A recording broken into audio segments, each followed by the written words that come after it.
In this question, we are given the radius of the substance is 2 feet and it grows by 0.75 inches every minute.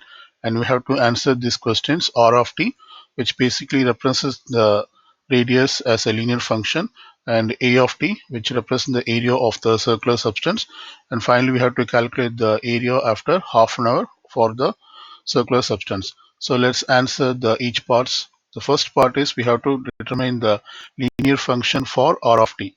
So any linear function can be represented in the form as y equals mx plus b, where we know that b represents the y-intercept and m is the slope or the rate of change of the substance. This is slope or rate of change. We can utilize this form to represent the R of t. So therefore, we can write down the R of t. This is equivalent to, instead of m, I can put it as 0.75. Since it is a function of t, I can replace the x by t, and then b has to be replaced with the y-intercept or the initial value of the radius. Here it is given as 2 feet. Instead of putting this as 2 feet, we have to do the conversion of feet to inches. We know that 1 feet is equivalent to 12 inches. So therefore 2 feet is equivalent to 2 times of 12, which is equal to 24 inches. So I can put 24 over here. So therefore R of t is basically 0.75 t plus 24. This quantity is in inches.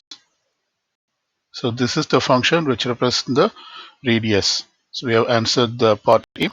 Now let's move on to the part B and answer the A of t.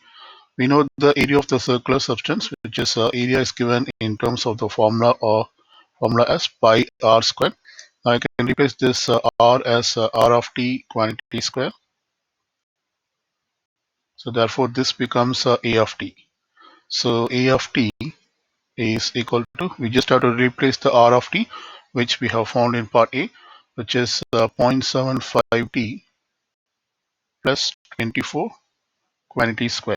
So this is also in inches. Basically this is in inches square. And now we have to complete the part C, which is we have to find the area after half an hour. So it's basically we just have to plug in half into this A of t. So I plug in t equal to 1 by 2.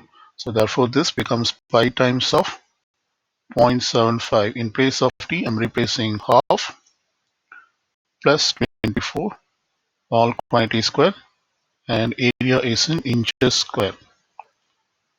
So this is equivalent to 1866.5 inches square, and this could be approximated to whole number as 1867 inches square.